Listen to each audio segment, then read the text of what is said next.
We're here at All Saints Church in Edmonton, and very kindly we managed to speak to Stuart to gain access here this evening. And again, like a lot of the borough churches, they're closed sadly to the public unless there's a service or festival or something going on, purely for the fact of vandals and thieves, I guess, which is a bit of a shame.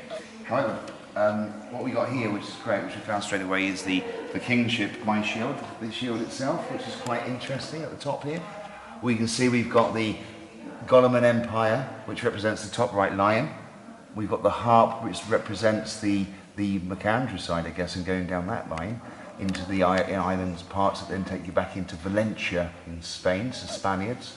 And then we've got the lions here rolling through scrolls, which actually go back to Scythia, Gothia, or Gothia, however you want to pronounce it, but Scythia in particular, which takes us straight back into a Russian context.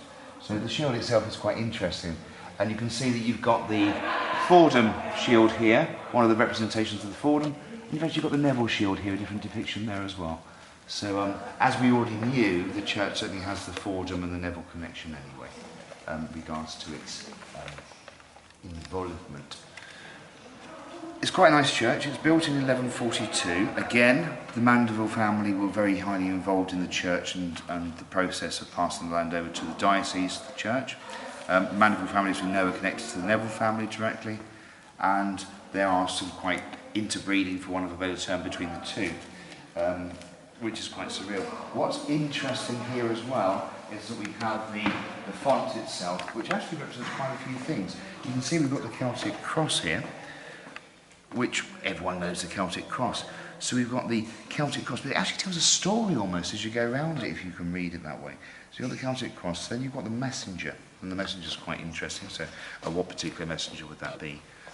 Then of course, as always, it needs no introduction. We have the Lamb of God from a Knights Templar perspective, from the quests, the night ships, the trails to Israel, to the Holy Land.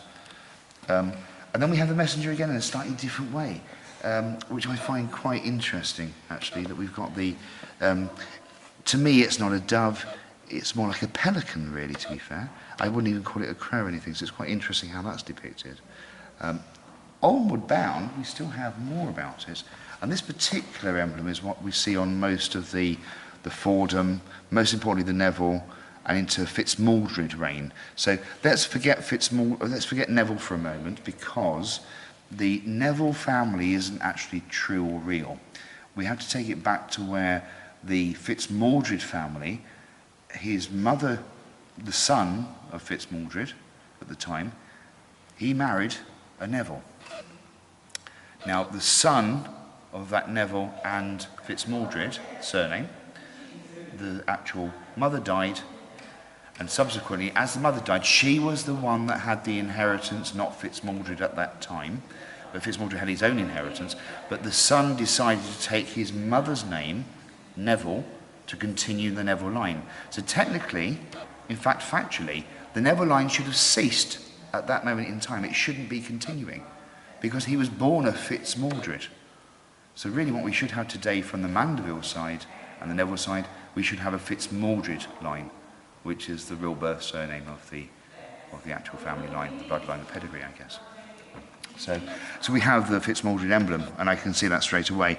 Take this back again, it brings us back to Scythia, brings us back into, now if we look into Valencia in Spain, we can track this particular emblem all the way back, right the way back to Mosul in Iran. So now we're getting near to Israel. So we think, okay, well, we're near to Israel, what's happening now? We've got the messenger again. Holy Scroll. And then we actually get on to, last but not the least, two more, and that is the Bennu bird. Bold as brass, clear as day, we have the Bennu bird directly onto the actual font. Makes you wonder why there's a Bennu bird on a font for blessing people and christening them, as it were. So that's the most amazing piece. Most people would imagine that to be the dove, and they put it down to birth. You can actually see it's not a dove. Its depiction here, with the feathers from the mouth under the gill, makes it no more, no different, no less than the Bennu bird. B-E-N-U, Bennu bird. Back onto the lion. which concludes it on here, on the altar really, on the actual font itself. Amazing. But when we look at this, we think, oh, hang on, is that a lion? Is it more like a griffin, or is it something else? When we really focus on it, we can see it's got the Assyrian legacy that we can see here. Now, if we go back to the Assyrian side, which takes us back to Scythia, again, we've got the winged creature, the winged serpent, the flyer, those who flow, those who came from the sky. So it's quite interesting that all this is embedded within this particular font. And amazing. So let's have a quick, as we progress through here, there's no surprise that we start to see the symbols, the emblems of different types. We certainly see the fleur-de-lis, we certainly see the wonderful Celtic crosses again on the cubes there. But sadly, a lot of the names you can't really read. Some are in Latin, some are pretty much more. But what becomes almost blatantly interesting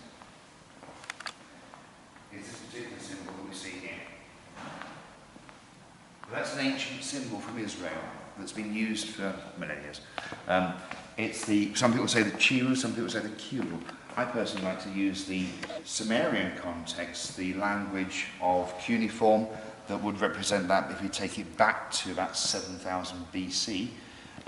We take it back to Kiru, which was its particular name. So that's interesting to see that on both sides of the high, what I call a high altar in my particular mind. So what's even more interesting is this wonderful, wonderful representation here. I don't know whether you can get much view onto the actual statue itself, but it's amazing how it almost tells a story. You've got the rose, very significant. I don't know if you can see in there closely, but you've actually got the hexagram in there as well, and then you've got a pentagram. And I don't know if you can see that closely, you've actually got the number 5 engraved, but you have to get very, very close here to see the significance of the 5th.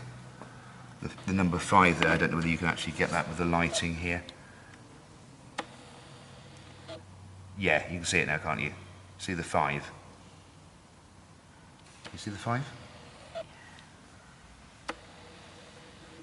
Once it focuses in, so you've got the 5 there, just there, number 5, which is quite interesting. You think it's a mark to start with, but it's not. It's far removed from being a mark.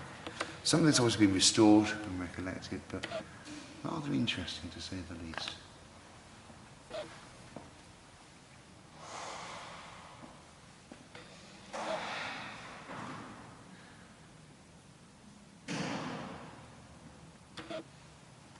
Not quite sure about the colours that have been embedded within the actual restoration, but hey, you know, it works. And sometimes people take the most obvious route. They look straight up at the window. Wow, what another wonderful window! It's actually hiding all this beautiful, beautiful workmanship around the side here. We can see there's the preacher, John the Baptist, in my mind, certainly a depiction of that. And how he's preaching, and people are almost kneeling. It's almost like he's healing the sick there. Well, it's down to interpretation, isn't it? But in my mind, that's a healing of the sick. It's said that John was very much involved in the teachings of Jesus in his earlier life. But the mystics, the mystery school, as it were.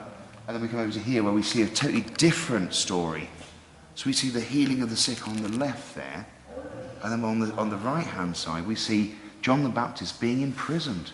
You can see he's got the guards in front of him. Someone's always praying for him to be saved, which clearly was not going to happen. And you can see him being taken off to be imprisoned and later killed or murdered. Quite sad, really, that's it. So, from whence we came, I guess. That wonderful phrase and terminology. We're back at the same church that we were at earlier on that we couldn't get into, but thankfully Stuart was able to let us in and asked us to have a free roam, and we've got some great film footage in there of all the history and what have you. But what has it meant today? I've certainly felt some presences within this church here. I certainly felt the presences at Tottenham Cemetery. I certainly felt something going on at St Mary Magdalene Church up at Enfield. It's just up the road there, some 10 minutes drive away. But what is it all about? What does it mean? quite simply, the 4 churches that we've been to today, the legend has it that they are the 4 pinnacle points of the pyramid that's buried deep within the ground of the earth. So the only thing that leaves here is, where does the tip come up from if they're the 4 points?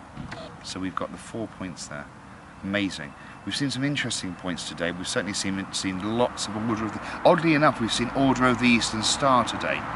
So this is my conclusions. I'll do no writing conclusions as I normally do. This is the verbal conclusions that I give finally for the day, which is we've seen the Order of the Eastern Star, which we haven't seen before. So we've seen the female presence, which is quite prominent in the current affairs right now about the female presence in society, new Prime Minister, what have you. So cabinet members becoming female. Rephrase that, cabinet members who are female, not becoming female. But we've got those, that presence coming in now. We've got Masonic and Templarism enshrined within all 4 areas. And most importantly, lest we forget that there's certain parts of Tottenham Cemetery that are not consecrated. Now that's something for you guys to see. The area where my family grave is not consecrated. That is an area that isn't consecrated, so you have to ask why. It's an interesting subject area. Perhaps we'll explore that on our next journey, when we travel further down and we end up somewhere in the regions of Kent. And then I can let you know a bit more about that particular connection of the lands and the pyramids and how they interconnect so far to date.